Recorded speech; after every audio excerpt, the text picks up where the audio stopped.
Showbiz fanatics, Mr. Daniel Padilla or DJ ay nagbigay na rin ng kanyang saloobin at binasag na rin ang katahimikan patungkol sa breakup nila ni Miss Catherine Bernardo. Narito ang nakakaiyak at naka-emosyonal na kanyang mensahe. Ang lahat ng yan, but before that, if you haven't subscribed yet to my YouTube channel, please don't forget to like, share, and subscribe at i-hit mo na rin ang notification bell for more showbiz updates. Sabay nga na naglabas ng kanilang statement si Catherine Bernardo at Daniel Padilla sa kanilang official Instagram account, kung saan kapag po chinek po ninyo yung account na ginamit ay verified, may check, blue check, at the same time ay talagang napakaraming followers. So kinumpirma po ng lahat at kalat na po sa news online ngayon sa lahat ng platform ang kumpirmasyon patungkol sa hiwalayang Catherine Bernardo at Mr. Daniel Padilla. Nakakalungkot man dahil sabi nga ni Miss Catherine Bernardo that the chapter is already closed and this is gonna be the last time na siya'y magsasalita sa pamamagitan ng kanyang Instagram account. Sabi po dito sa kanyang Instagram post, Bernadette ko, Kat, yan, chapter close. I hope this finally helps all of us move forward. I won't be entertaining questions regarding this anymore. Thank you for understanding. So, isinasara na nga po ni Miss Catherine ang kanyang kampo, yung kanyang saloobin patungkol sa issue na ito. Kasabay ng kanyang pagpo-post nga ng kanyang lengthy post sa Instagram account niya, ay ipinost niya din yung kanyang mga old pictures with Mr.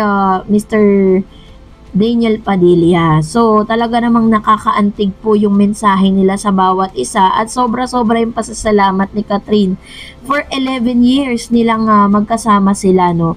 At syempre po, dahil dito, hindi na rin napigilan ni Daniel Padilla na maglabas ng kanyang saloobin o maglabas din ng kanyang damdamin patungkol nga dito sa kumpirmasyon ng kanilang hiwalayan. Marahil talagang kinakailangan na nilang gawin to dahil marami na nga po at sobrang kalat na kasi ayaw nila na parang magmumuka niloloko nila yung Katniel kasi nga minahal sila at sinuportahan ng todo ng mga Katniel so talagang deserve ng Katniel na malaman ng totoo. Sa kanyang post po sa Instagram, 30 minutes pa lang po no ang nakakalipas, ito po yung nilalaman. Sabi po ni Supremo DP, sabi niya, 11 years K, tapos may sunflower na di pag-ibig. Sa mundo, buhay at sa limitadong oras na tayo ay nandito. Isang malaking biyaya ang pagmamahal, ang mahalin ka at mahalin mo. Ang mga alaala natin ay lagi kong baon sa aking puso at magiging liwanag sa mga madidilim kong araw. Thank you for dancing with me during my high and thank you for singing with me during my lows. Our lives may drip away but our love will still ride that tide. Kasunod nito, Katniels, maraming salamat sa pagmamahal ninyo. Maraming salamat sa napakagandang pinagsamahan natin. Hindi namin ipagpapalit at hindi makukumpara kahit anong panggawin nila. Hindi nila pwedeng sirain yon. This is beyond show business. Pamilya kayo at mga kaibigan. Magiging mahirap pero kailangan nating yakapin ang kinabukasan. I pray for us to grow and heal. Bal, ang pagmamahal ko sa iyo ay walang hanggan at walang katapusan. So, ganun po tinapos ni Mr. Daniel Padilla yung kanyang mensahe para kay Miss Catherine Bernardo. Sabi naman ni Catherine sa kanya pong Instagram na nagsimula sila na may respeto sila sa isa't isa at nagtapos din yung kanilang relationship with respect.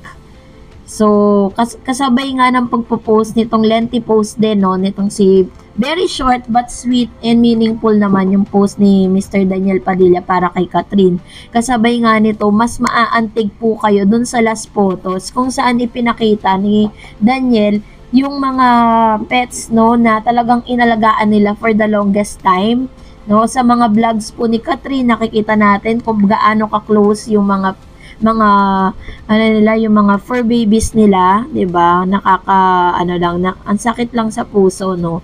Kasabay ng kanyang post sa Instagram ay ganito rin yung suporta at yung comments mula sa kanya mga malalapit sa puso. Unang-una na si Vice Ganda na nag-comment.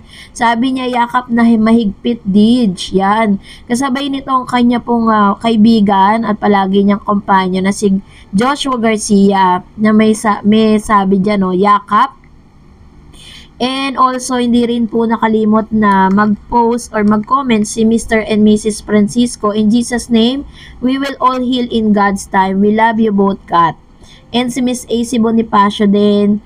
At si Miss Padilla Rowana, we love you both.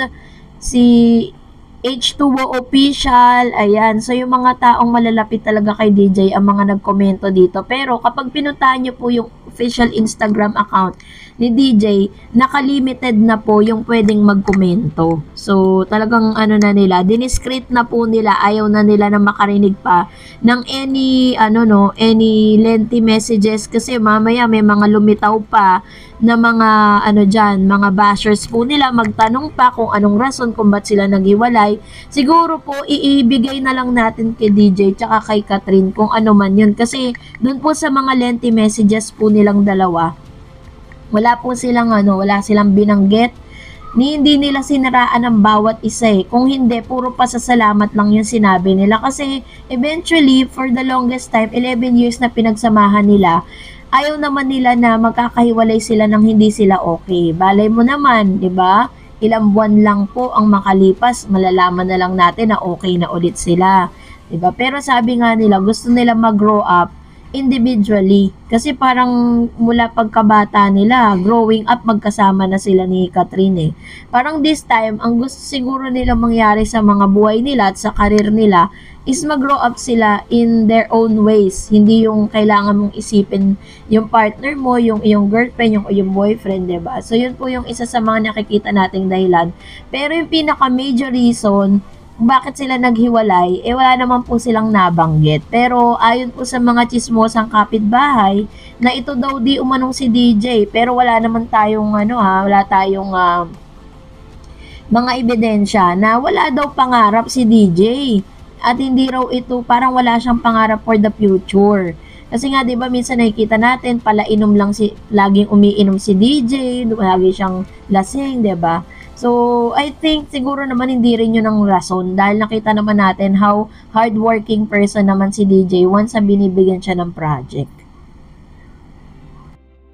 Well, kung nagustuhan mo ang video na ito, huwag mo kalimutang mag-like, mag-share, at mag-subscribe at i-follow mo na rin ang aking Facebook page, Dareds TV. And also, I have my TikTok account which is Dareds TV. Pwede nyo rin po akong i-follow doon. Thank you for watching guys. God bless everyone!